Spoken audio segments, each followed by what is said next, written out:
มันต้องมีผู้ดูแลตอนนี้กำลังเตรียมงานจัดสถานที่หลวงพ่อจะเข้าได้คนเดียววันสงกรานต์มหาสงกรานต์ประจำปี 2568 ณ วัดพระธาตุดอยสุเทพ เยอรมัน68 ไม่ใช่ 67 โอ้ยป้าพรนี่ไม่ได้เรื่องแล้วตลกบ้างก็ได้ฮะตลกบ้างก็ได้ตลกเหรอโอ้ยจะไปตลกอะไรไม่เห็นมีอะไรตลกหลงความลืม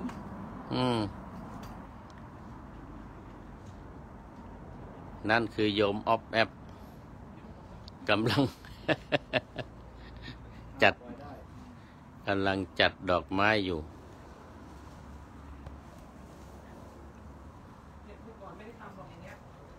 นะพี่บอลเมื่อก่อนไม่ได้ทำงานพวกนี้นี่โยมออฟแอป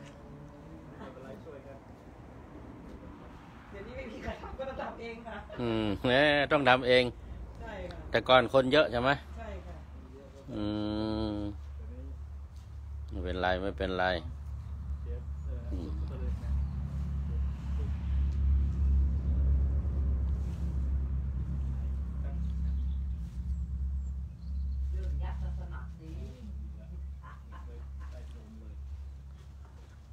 ยมพรทำอะไรอ่ะยัดไส้ทำให้เรียบร้อยนะลูกศิษย์ท่านพระครูขัน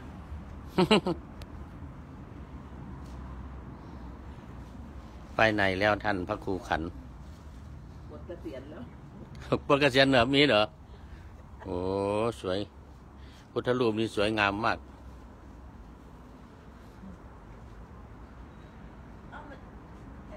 มันมีรูป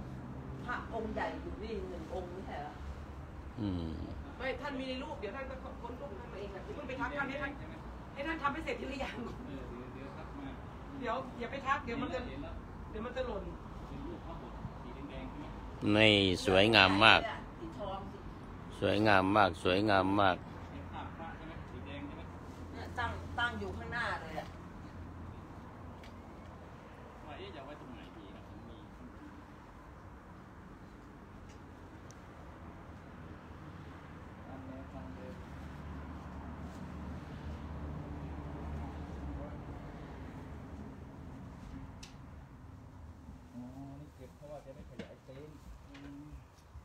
ใช่ค่ะเพราะว่าจะได้เปิดเต็นท์เชื่อมกันเพราะงั้นพอจบงานกฐินก็ไม่มีงานเลยแล้วพี่พรเราก็เลยเก็บถูกไหม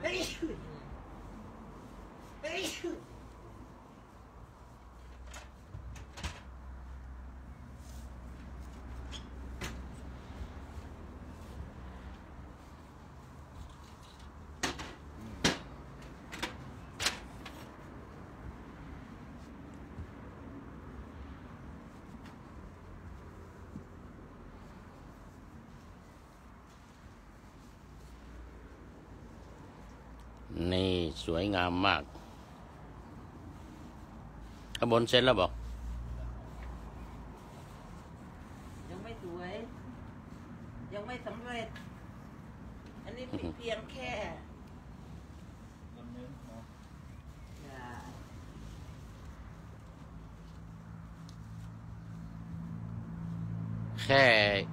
แก้ผ้าเอาหน้ารอดขายไม่ใช่เหรอฮะขายผ้าเอาหน้ารอดเหรอไม่ใช่แค่ผ้าเหรอโอ้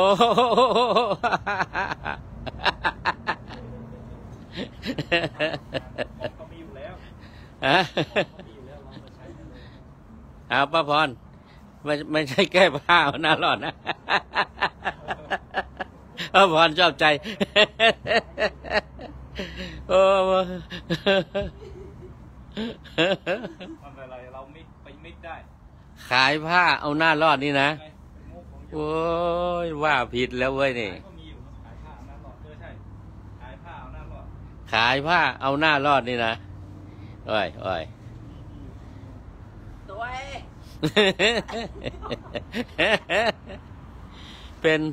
ป็นแก้ผ้าเอาหน้ารอดเลยนี่ มีอยู่นะตำ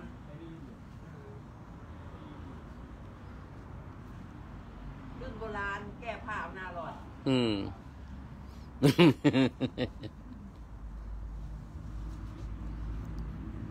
อ้าวนี่คือป้าพร สาวเกศ สุพรหรือจีรพรหรืออะไร ยุพร ยุพรนามสกุล ราชสาร ราชสาร นามสกุลไทย ราชสาร อืม นามสกุลเยอรมันเฮสเซ เยอรมันว่าไง เฮสเซ เทสเซอร์ yes อืม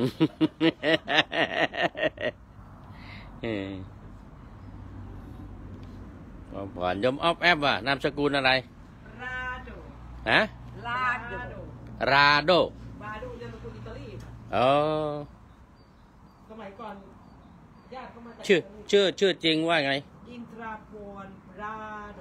อินทราพร บราโด บราโด ยาเยะ นั่นนามสกุลเดิมมั้ง นามสกุลไทย แข็งคอ ฮะ แข็งคอ แข็งขอก แข็งคอ แข็งข้อ คนหนองคายค่ะ โอ้คนหนองคาย คนเล่าวได้เล่าวกระดอกกระเดียนี่แหละพี่น้องเอ้ยขนาดคนเล่าวนี่แหละแต่เป็นไงอยู่ถึงวัดนานเนอะ แข็งข้อนี่บ่ แข็งคอคนเล่าวจ้ะ อ๋อ เกิดอยู่หนองคายแต่ว่าไปใหญ่อยู่นานเจ้า เป็นใหญ่อยู่จังหวัดนั้นอู้เมืองได้ก็ เมืองได้เจ้า โอ้อันกา อู้เมืองได้อู้บ่จ้าได้กว่าภาษาลาวเหมือนกันนะ ได้กว่าได้ ยิงกับลูกเจ้าตอน อันกา เป็นกันยิงกันอ๋อจะไปหูยะ เอามาพูดอย่างเนาะ เครื่องบินมาเอาซบทหารมาส่งกูก็ยิงออกมาพอเครื่อง มาพอเปิ้น พอยิงหูยัง เออ ซบทหารลงเครื่องบิน เออ เจ้าเอาส่งโรงพยาบาล อืม โรงพยาบาลด่วนเข้ากรุงเทพกับกัปตัน เออ สมัยก่อนได้ โอ้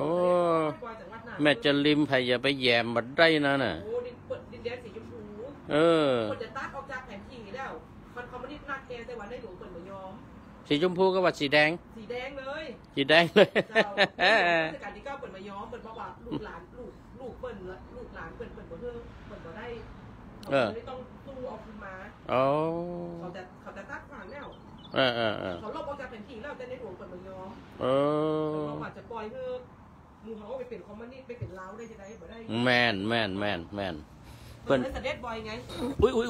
ราชการที่ 9เลยสเด็จบอยอำเภอเบญจรินหาสเด็จโอ้ยบอยจนถนนเข้าเลยอะ อ่า สมัยก่อนนะถ้าในหลวงบอกสเด็จนี่ผมมีถนน ตอนที่โยมไปใหม่ๆนี่ญาติจากหนองคายไปอยู่ใหม่ๆนี่ ถนนมีเนาะ ถนนลูกลังเลยเจ้า ถนนลูกลัง คอมมิวนิสต์มันถึงมากไง ตอนหลังมานี่ถนนดีเลย เจ้าคอมมิวนิสต์ก็หนี เขาไม่ได้หนีก็ จะมีเจ้าเพราะว่า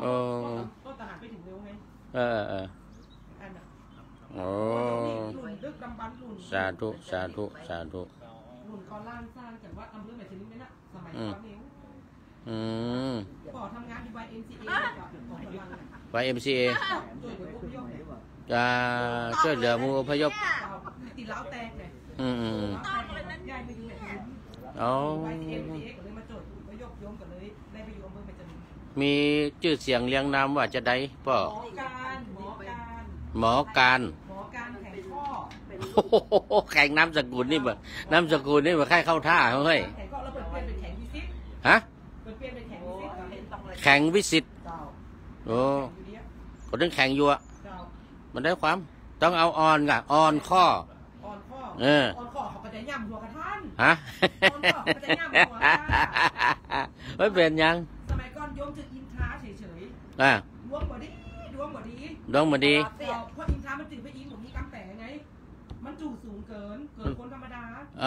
อินทราคือพระอินทร์ พระอินทร์ เป็นเทพองค์หนึ่ง อ๋อ อินทราที่เป็นเทพองค์หนึ่งเป็นเทพ เป็นเทพมาอย่างนายอินอินเดีย อินทรา มันมาใช่เทพมันเป็นเดิมมันเป็นนายอิน ใช่นั่นมันได้อินของคนเขาแต่ว่าเทพของอินเดียน่ะ อันนั้นน่ะของอินเดียน่ะ คืออินทรา ชื่อนายอิน เสร็จแล้ว ยกเลยไปเติมพรลงไป เสร็จแล้วก็มัน จากพระอินทร์ เสร็จแล้วก็มันเก่ง มันลบเก่ง มันก็ได้เป็นเจ้านายเขายกย่องมันเป็นหัวหน้า เสร็จแล้วก็พอมันตายเนี่ย เขากลัวคนเปิ้นมากลัวหัวเมืองต่างๆ แข่งข้อเนาะเขาก็เลยออกอุบายว่ามันไปอยู่บนสวรรค์มันไปอยู่บนพวกยอดภูเขายุคันธรบุญบอกว่าแล้วกับประกาศที่คนทั้งหลายรู้ว่ามันจะมาตายเตื้อเนอลุงอินมาตายเตื้อมันก็เลยได้กลายเป็นพระอินทร์ไงโยมก็เลยเปลี่ยนชื่อเป็นอินทราพรพรจากพระอินทร์พระอินทร์พรอันนี้ลุงเลยท่านลุงเรื่องเลยครับไม่ผัวฝรั่งเลยนะลา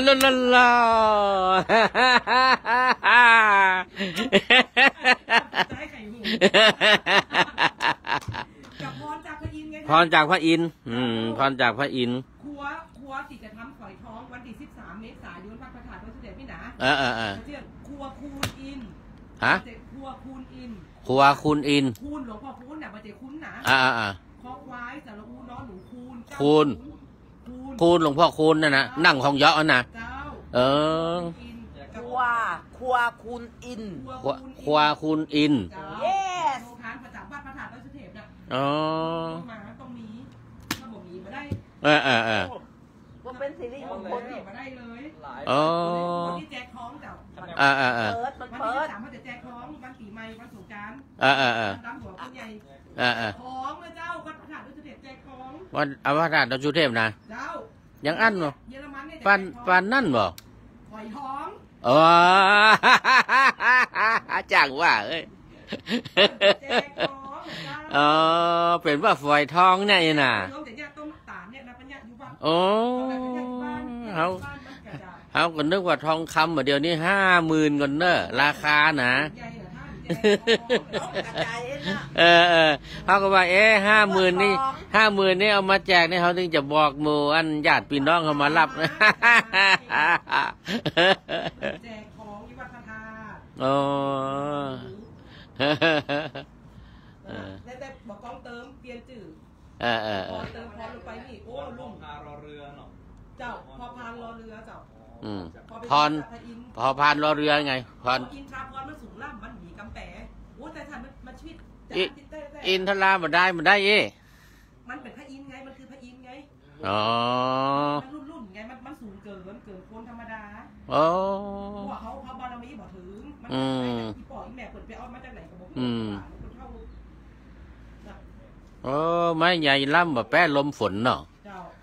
คนสูงเกินคนค่อยเกิดอยู่บ่ได้ค่อยเกิดเป็นเกิดเป็นยังสาวอินเดียไปยกมือไหว้อยู่ที่อินเดียคือเริ่มต้นแม่เนี่ยเขามาให้ฮูสีดำถามแม่ว่าเอาไหมคนอินเดียสีดำคนอินเดียผิวดำแม่ก็บอกเอา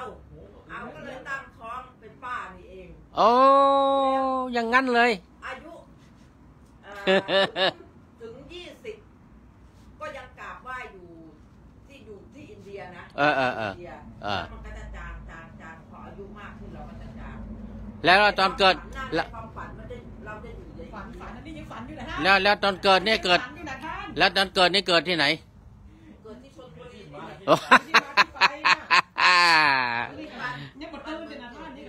การเมืองเกิดชลบุรีก็นึกว่าเกิดที่อินเดีย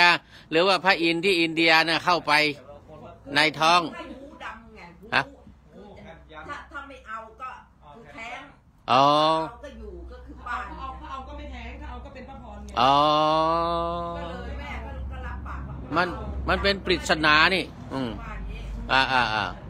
อกมาก็ดำจริงๆดำกับเพื่อนลูกครึ่งจีนจะมีดำไปวัดจีนนี่เขาก็พูดว่าอาม่าหลานหรือโอเป๊ะมีคนหนึ่งขาวอีกคนหนึ่งดำอยู่คนหนึ่งดำหนึ่งขาวเป็นว่าคนดำมาจากอินเดียบอกเลยว่าแม่เนี่ยไปยุ่งกับใครว่านะแม่ไปมีกิ๊กพูดเลยยายพรว่ายายพรตัวดำไงแม่ยายพรมีชู้อีกตอนนี้นะไม่มีกฎหมาย เออ เรื่องของเรื่องที่เกิดมา แล้วในตอนที่ป้าอยู่บ้านนะอยู่บ้านชลบุรีนะอยู่บ้านเกิดเมืองนอนเนี่ยนะเช้ามาเนี่ยเย็นมาเนี่ยจะมีหมดเรือสีม้วนขนาดนั้นนะถ้าโคกโค้นอะเรือขา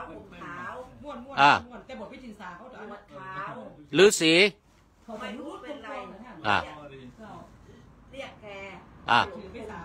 ตาหลงคงนี่ผมเนี่ยเขาจะมัดมาสวยหัวเขาจะขาวผมขาวตัวสูงเรียวฟิวฟิตมาคุยกับป้าทุก6 โมงเย็นทุกวันอันนี้เรื่องจริงหรือฝันนี่ยังฝันอยู่จริงอันนี้จริงอันนี้ไม่ฝันแล้วใช่ไหมอันนี้ไม่ฝันโอเคอันนี้ตัวจริงเป็นตำนานเลยเป็นตำนานเราบอกว่ามาดีมาโอเคอย่ามาดีอ๋อตัวก็สูงอย่างนี้เลยโอ้โหหน้าตาหล่ออ๋อเป็นฤาษีหรือเป็นเทวดาลงมาโปรดมีหนวดมีเข่าด้วยมีหนวดเนี่ยหนวดยาวสีขาวหรือหนวดสีอะไรหนวดสีขาวยาวเนี่ยมาถึงเนี่ยเลยสวยนี่ผมเขาว่าบางทีมันเป็นอันนั้นเขาเรียกฮะภาพลงตาเลยครับไม่ใช่ปูเขาเรียกปูหมออาชีวกโกมารพัฒน์ใช่แน่แล้วเนี่ยก็ไม่รู้จนพี่สาวรอบสุดท้ายพี่สาวว่ามึงคุยกับใครวะทุกวี่ทุกวันอันนี้จริงหรือฝันจริงแล้วก็เนี่ยนะอันที่ว่าที่ฝันนั่นแม่ท้องนี่เกิดมาแล้วเป็นจริงแล้วนี่เป็นจริงแล้วไอ้ที่ว่าดำนั่นแม่นั่นฝันอินเดียมาให้ของไม่ได้เกิดแล้วแต่ว่ามันสีดำก็คือแทงอ๋อก็จับเป็นลูกแม่ก็เลยเอางูไว้ก็เลยมีกันเต็มท้องแล้วก็แม่ก็เอามาเอาก็เกิดมาก็ดำขนตาที่งอนออกมาเลยโอ้เหมือนคนอินเดียเลยผมหยิกหย่อยนะผมขอดออกมาเลย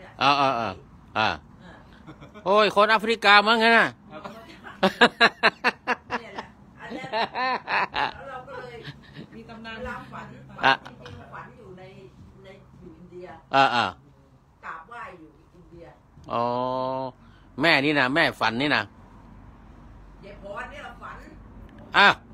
ยายพรยังฝันไม่จบอีกยายพรจะฝันได้ไงแล้วก็ยังไม่เกิดจะไปฝันได้ไงเกิดแล้วสิเกิดแล้วสิจำความได้แล้วสิยังงงเลยเอาคลอดแม่แล้วคลอดออกมาหัวหยิกตัวดำปีออกมาหมายว่าตอนก่อนจะเข้าไปนะใครฝันย้อนกลับไปที่ตอนก่อนที่จะมาเข้าท้องแม่เนี่ยใครฝันแม่ฝันแม่ฝันว่าอินเดียเราไม่ให้ของ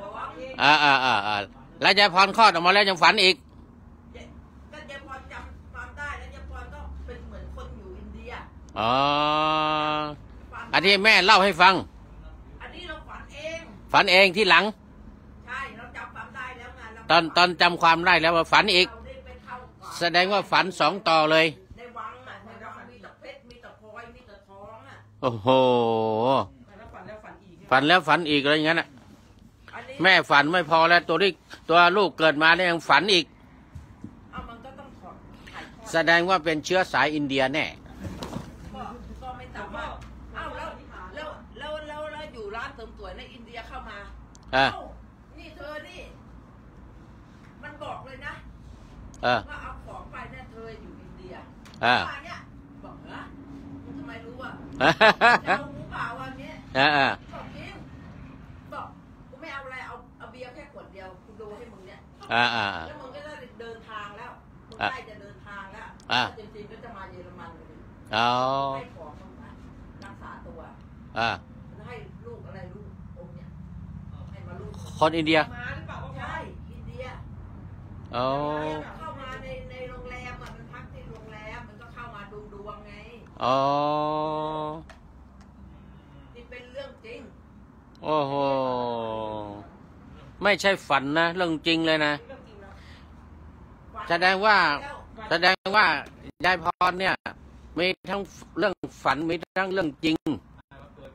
ในใน มานี่ก็ ในตัวคนเดียวกัน ใช่แล้วฝันอะไรก็จะเป็นแปลก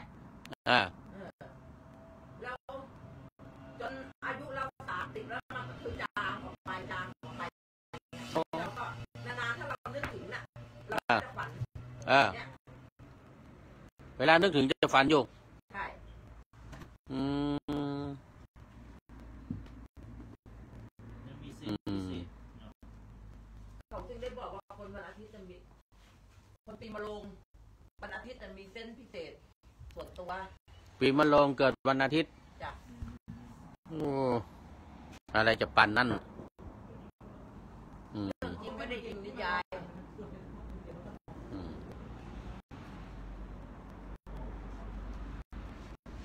เราเริ่มเป็นยา อืมอันนั้นทำอะไรน่ะ ติดกาวมันรถ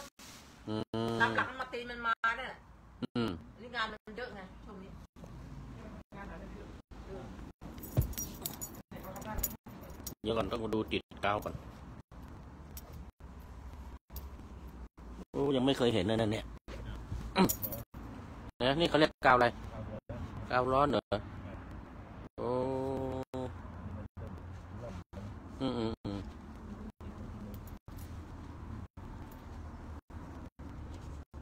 เขาใช้กาวร้อน โอ้นี่นะ เขาแนบติด เอาแล้วมันก็ออกไม่ได้จริงกันนะ ก็ติดถาวรเลยครับ ติดถาวรเลย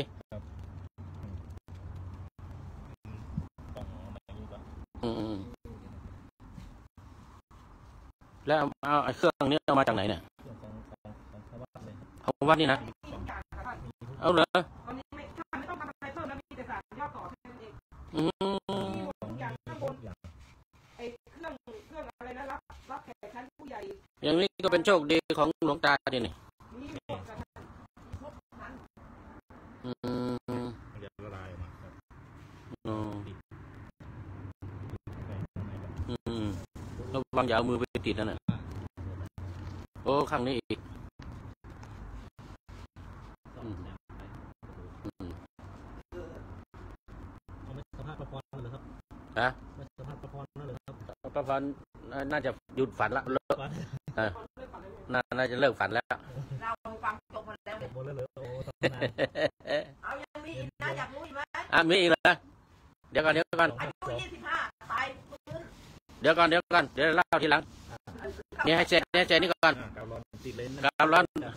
ถ่ายรูปกาวร้อนนี่ก่อน แน่นปึ๊กเลย แน่นปึ๊กเลยเอามา นั่นน่ะย่นเลยเห็นไหมน่ะ อืมอืม รองเท้าก็ย่นไป1 อันนั่นน่ะ อืม วางน้ำหมดความหมายเลย อืม ซ่อม โอ้ได้ทำไปเห็นที่ไหนเนี่ย ผมเห็นอยู่ในถังก็ดี เห็นอยู่ในถัง ซ่อม มัน อืม ไม่ใช่ธรรมดานะเนี่ยอืม เขาก็บอกว่ามีทุกอย่าง มีทุกอย่างท่าน โอ้โหสุดยอดเลยอ่ะแน่นเป๊ะเลยอ่ะอืมแน่นเป๊ะเลยอ่ะ ลูกนี่มันทำได้นานแล้วใช่ไหม ลูกนี้มาทำนานแล้ว อยากจะพา ไม่อยากจะพัก มัวมันนั่งหลับอยู่ ฮะอืม 16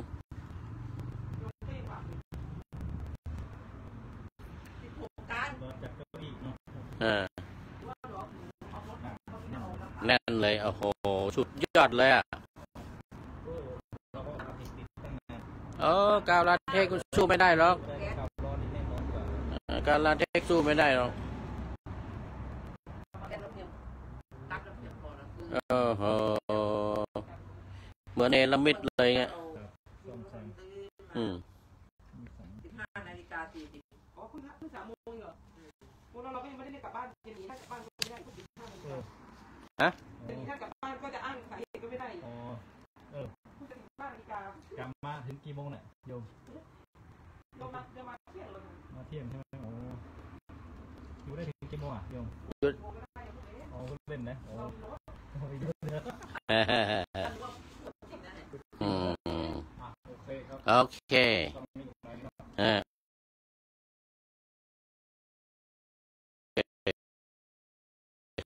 ครับ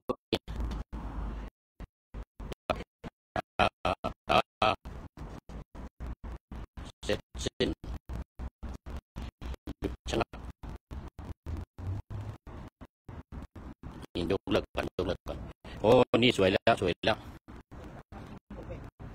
นี่เมื่อกี้มันแหว่งนี่สวยแล้วเหมือนนายภูสามมาลาเลยนะนี่โอ้ไม่ได้กินไม่ได้กินไม่ได้กินโอ้ทำแล้วก็ต้องลื้อใหม่โอ้มันเสียบมือสั่นเหมือนกับผีเข้ากะจินตนาการเหมือนตอนเขาใช่ใช่ใช่มันก็ไม่เหนียวไม่จินตนาการพูดไปทำข้าวก็ยังไม่ได้ยังไงคราวนี้ประพรต่ออายุ25เป็นยังไงตายฮะตายโอ้โหเอาเล่าหน่อยตายไป3 วันแล้วแม่ก็จับคำตัวบอกทำไมลูกตัวยังอุ่น3 วันนี่นะจ้ะตำนานเรื่องจริงแล้วเรื่องจริงนะมาเสร็จแล้วก็ไว้3 วันก็จะไปเผาโอ้อย่างนั้นเลยอยู่ในโรงแล้วมีปราสาทมีอะไรไหมยังไม่ถึงจุดนั้นตั้งโรงตั้งอยู่ในวัดใช่ไหมคนก็มาพระท่านก็มาสวดอยู่เอาอย่างนั้นเลยก็สวดเพราะคนตายเนาะท่านก็มาสวดตอนเย็นนะช่วงเย็นนะสวดภาคกลางเนาะเสร็จแล้วแม่เขาก็เปิดโรงแม่ว่ามันแปลกๆวะในตัวมันไม่เย็นไม่แข็งไม่อะไรแกล้งตายหรอไม่ได้แกล้งตายมันไฟจริงๆไฟไอ้ช่วงแล้วตอนนั้นโยมหายใจไหมโยมหายใจหรือเปล่าเขาเป็นเด็กอยู่แม่เขาเล่าว่าไงอันนี้เดี๋ยวฮะจะมีเหมือนเทวดาเนี่ยพาเราขึ้นไปข้างบนไปถึงภูเขาที่สูงมากเลยเขายุคันธรไม่คือสูงภูเขาหิมาลัยแล้วตอนนี้บอกว่าโอ้หนูขึ้นไม่ไหวแล้วหนูเหนื่อยอย่างนั้นเลยแล้วบอกว่าเหนื่อยเหรอลูกเขาว่าอย่างนี้จำได้เสมอคนที่พาไปนั่นมีลักษณะยังไงบ้างคนที่พาไปมีลักษณะยังไงบ้างคนห่มขาวนุ่งขาวนี่แหละมานุ่งขาวห่มขาวเนี่ยมาได้อยู่วัดพระธาตุดอยสุเทพเลยขึ้นไปเรื่อยภูเขาเนี่ยสูงมากแล้วก็บอกว่าเอาก้มลงไปดูข้างล่างนรกข้างบนสวรรค์เขาว่าอย่างนี้โอ้ขึ้นไม่ไหวไม่ใช่แม่แกบอกแกน้อยใจลงไปลงมาเขาก็เอาขายันแล้วก็ลอยล่องลงมาก็มาลงล่างเราไงเอาขายันลงมาใช่แล้วตัวลอยลงมาแล้วคนนั้นตามมาด้วยไหมคนนั้นตามมาด้วยไหมไม่มาตามมาก็เราก็ลงมาก็หาล่างเราเพราะเขาไม่ได้ปิดโรงใช่ไหมแล้วก็เข้ามาอยู่ในร่างของเราเสร็จแล้วตอนนั้นยมรู้ไหมว่าตายไม่รู้ไม่รู้3 วันนี้ยังไม่รู้ไม่รู้คือลงมาแล้วเขาจะปิดโรงแล้วเขาบอกว่าตรวจตอนเย็นรอบหนึ่งใช่ไหมตอนทุ่มก็ไม่รู้แหละแล้วทีนี้อย่างป้านี่ก็อึดอัดจังเลยอึดอัดแล้วก็เวียงไม่หมายถึงเข้าไปแล้วเข้าไปในร่างเราแล้วเข้าไปร่างแล้วเห็นร่างนอนอยู่ไหมเห็นร่างเราเนี่ยนอนอยู่เห็นร่างเรานอนอยู่ก็เหมือนในหนังตัวเราก็เข้าไปเราก็ฟื้นขึ้นมามีความรู้สึกมันมีแรงแล้วพอจะรู้ไหมว่าเข้าตรงไหนตอนนั้นมันลอยมาเข้าที่หน้าอกเข้าที่หน้าผากหรือว่าเข้าตรงไหนเราไม่สามารถเราก็เหมือนว่าเราลงมาแล้วเราก็นอนพับเลยเนี่ยอ๋อ เหมือนกันนอนทับลงไปเลย ใช่ เออ เออ พอเสร็จแล้ว ท่านทำไม่เป็นท่านก็เอาแบบหมดไง พระก็สวดอยู่ ป้าก็คืออัดโดนมัดอยู่ใช่ไหม ต้องมัดตาสังใช่ป่ะ อ๋อเขามัดอยู่มีดอกไม้อยู่ในมือแล้วเนี่ย อ่า ป้าก็เหวี่ยงสุด คือโอ้ยทำอะไรมีความรู้สึกแกเอารอบอึดใจอ่ะเราก็ต้องลงให้ได้ลงก็คว่ำลงมา โอ้ เพิ่งกระจายหมด ลงตกลงมา คว่ำลงมา แม่ตกกระจายลูกยังไม่ตาย ยังไม่ตายพระท่านก็เลยทำรดน้ำมนต์อาบน้ำ อ่า น้ำมนต์ให้เนาะ แล้วก็เอาน้ำมาให้ดื่ม ดื่มน้ำหิวข้าวไหม ไม่หิว ไม่หิว น้ำอย่างเดียว ดื่มน้ำอย่างเดียวเนี่ยรอบสุดท้ายไม่โดนเผา ไม่เผาถ้าเขาไม่เปิดโรงถ้าไม่ดิ้นนะเขาเอาไปเผาแล้ว เผาแล้ว โอ้โห น้ำตายยัง บุญดีจังเลย นี่แหละมันเริ่มต้นมันมาอย่างเงี้ยที่โตมาแล้วตายฟื้น ตายแล้วฟื้นโอ้3 วัน ถ้าจะตาย3 วันพอฟื้นขึ้นมาก็หิวอ้อยอยากจะเคี้ยวอ้อยอยากจะกินน้ำอ้อยอยากจะกินน้ำอ้อยทีนี้ก็พักพวกก็ไปเอาน้ำอ้อยมาให้เคี้ยวกลืนเรียบเลยชานอ้อยชานเดินทั้งมันลืมหายไปมันลืมลืมไปเป็นอาทิตย์ถึงจะมีความรู้สึกเหมือนอันนั้นเรามันก็ไม่ย่อยสิมันก็ไม่ย่อยเพราะว่าเคี้ยวชานอ้อยลงไปแต่นี่มัน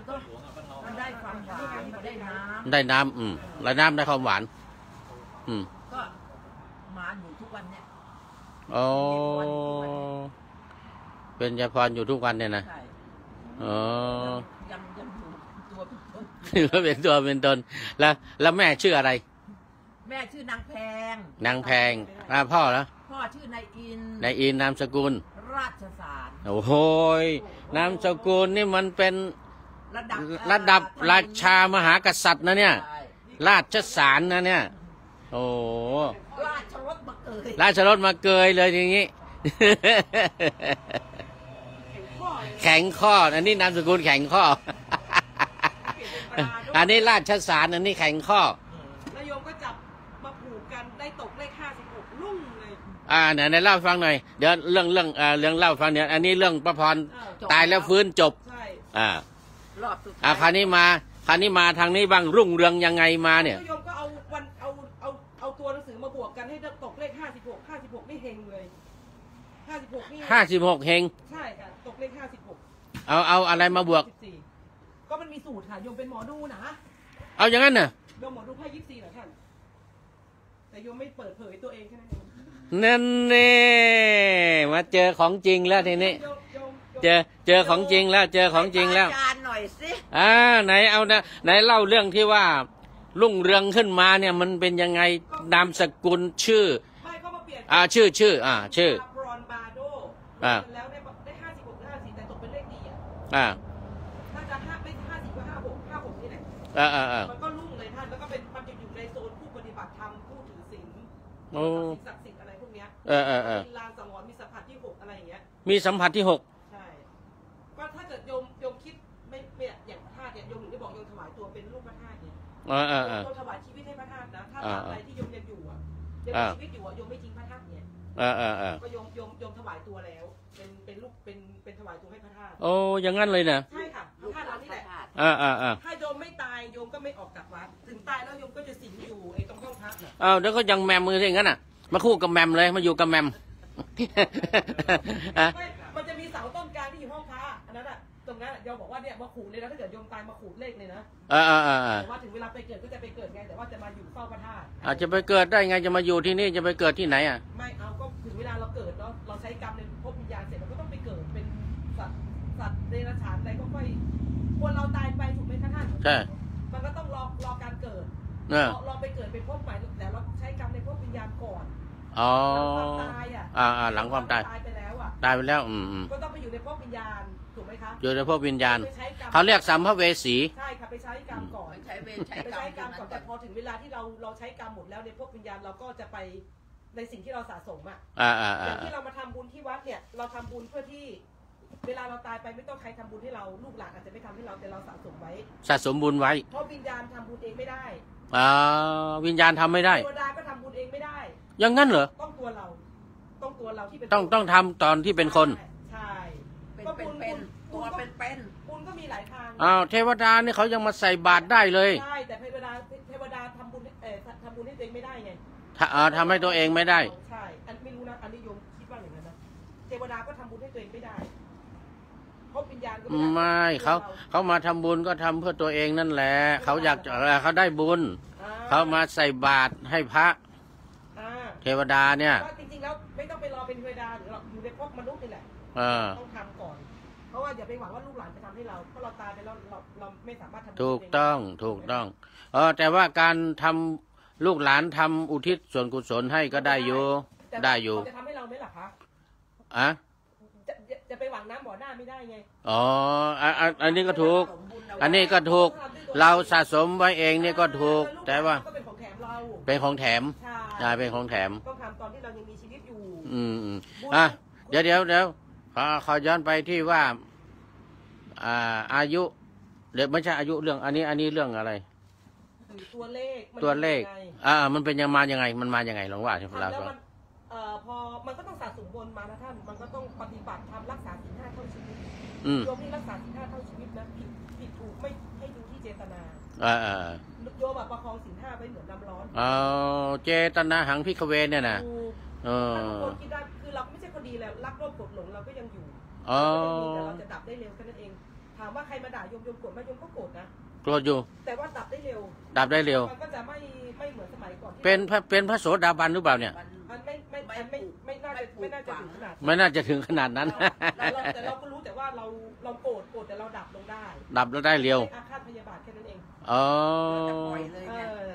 แสดงว่าเป็นระดับสกัทาคามีแล้วโอ้อย่าไปพูดขนาดนั้นเลยท่านโยมแค่ประคองศีล 5ทุกวันไม่ให้มันไม่ไปผิดกฎหมายศีล 5ดีเนี่ยก็คือโสดาบัน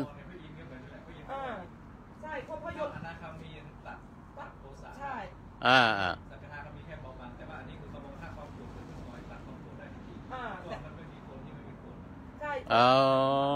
รักก็รักแสดงว่าเป็นระดับอนาคามีใช่ไหมท่านไม่มีเลยไม่มีเลยแต่ว่าอันนี้แสดงว่าสกัทาคามีโยมน่าจะโสดาบันชั้นต่ำสุดแล้วมั้งถ้าจะเป็นนะโสดาบันชั้นต่ำสุดต่ำเลี่ยดินอันอย่างนั้นนะโอ้ยทอมตนเกินไปแต่ถามว่าแบบอย่างใครทำเราช่วยคนไปเนี่ยโยมไม่หวังว่าบอกน้องตลอดไม่ต้องมาตอบแทนพี่นะยังพูดมาเหมือนกันหนูแม่ดูแลตัวเองได้แม่จ๋าก็เก็บงานหาเงินอะไรมันมีคุณสมบัติอยู่ไม่ต้องมาเลี้ยงดูแม่จ๋านะช่วยคนไปก็เหมือนกันคือไม่ต้องมาตอบแทนเราการถือตัวเองถือ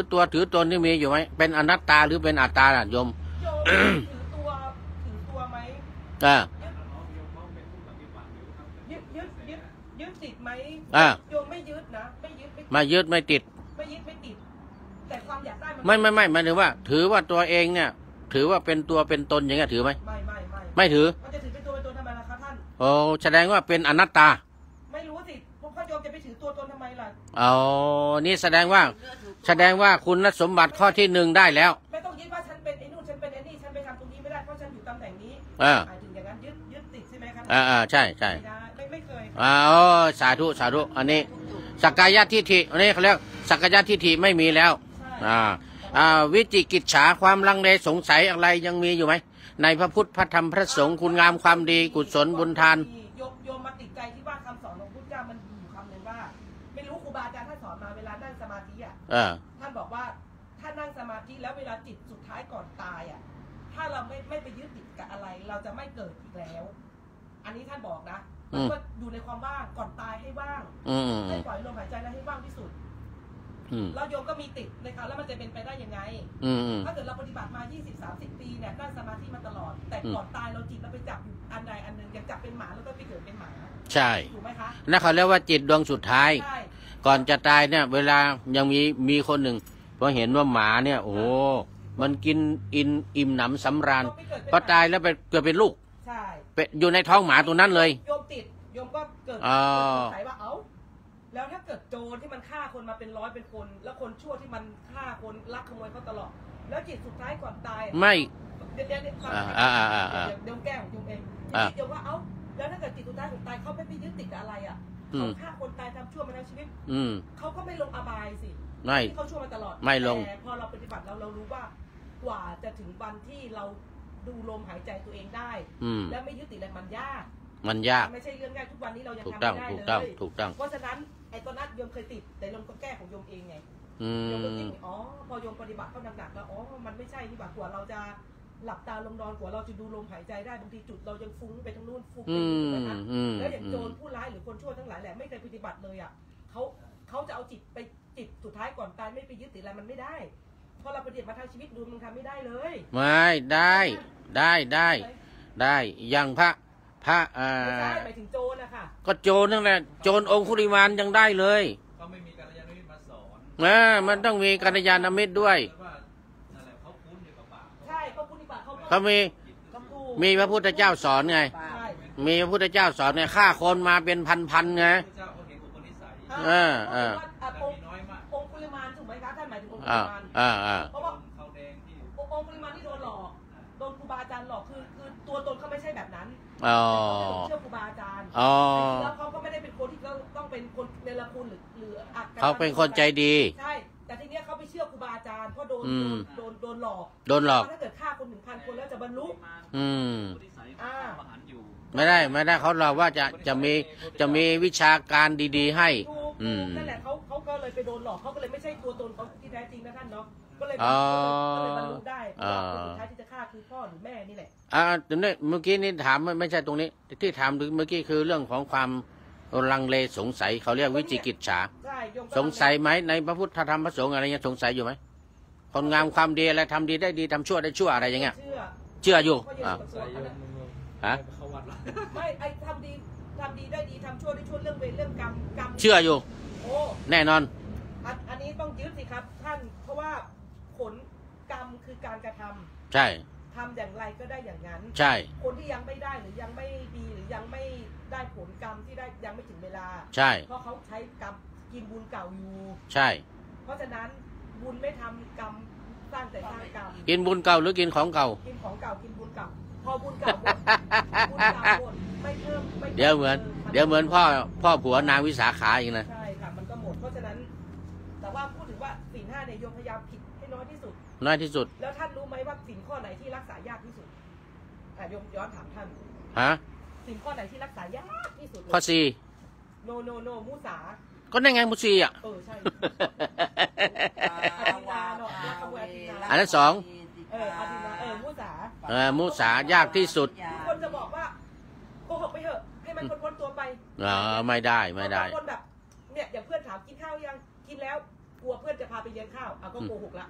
แล้ว1 2 3แล้วก็5เนี่ย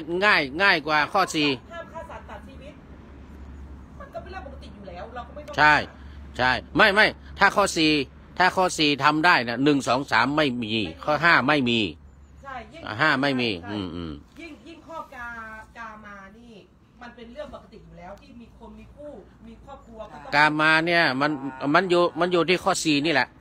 มันอยู่ที่ข้อ4นี่แหละมันจะผิดถ้าผิดก็เดี๋ยวไปโกหกเขาว่าเนี่ยยังไม่มีอะไรอย่างนั้นอย่างนี้ข้อที่รักษายากที่สุดคือข้อรักษาแล้วข้อที่อันตรายที่สุดคือสุราอันนั้นอันตรายก็ไม่มีสติอะไรใช่แต่ต้นเหตุมันมาจากมุสา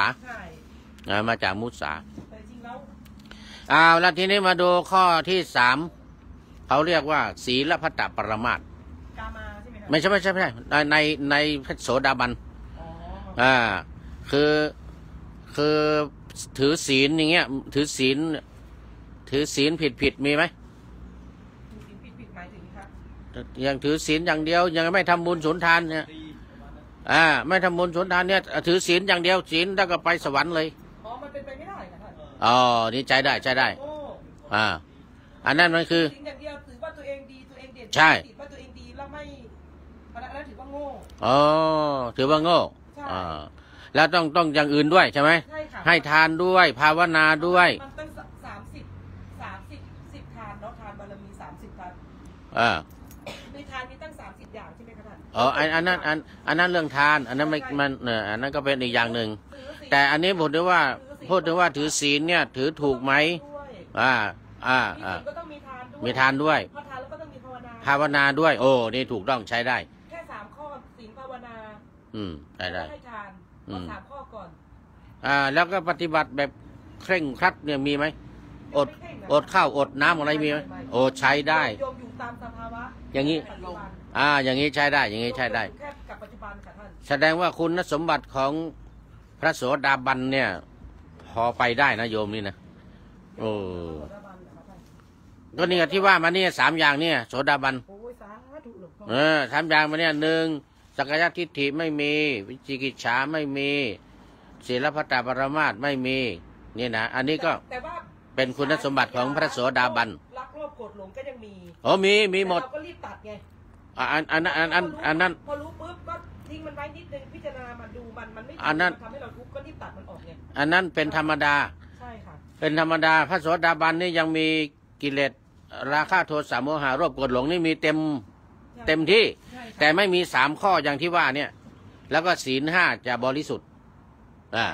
ศีล 5บริสุทธิ์ ก็ศีล 5โยมเปรียบเสมือนว่า เราถือน้ำร้อนอ่ะกระทะน้ำร้อนอยู่บนหัวทุกวันอ่ะ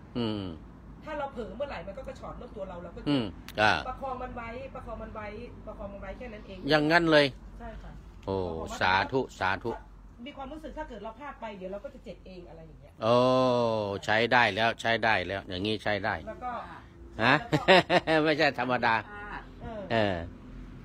ก็แค่นี้เองค่ะท่านแต่จ โอ้ ริงๆแล้ว จบอย่างนี้พอใช้ได้ ก็เก็บดอกเก็บอะไรนี่ แต่จริงๆแล้ว หมดพอดีเลย เก็บหมดพอดีเลย หลักสำคัญจริงๆ โอ้ ทำความดียกเว้นความชั่วไม่ต้องไปยึดอะไรยากมากหรอก โอ้อย่างนี้สวยงามเลยเนี่ยเอา ศีลข้อไหนก็ไม่ต้องไปถึงเยอะท่านทำความดีและเว้นความชั่วแค่2 ข้อนี้ก็พอแล้ว 2 ข้อนี้พอแล้ว พอแล้ว สาธุ อันนี้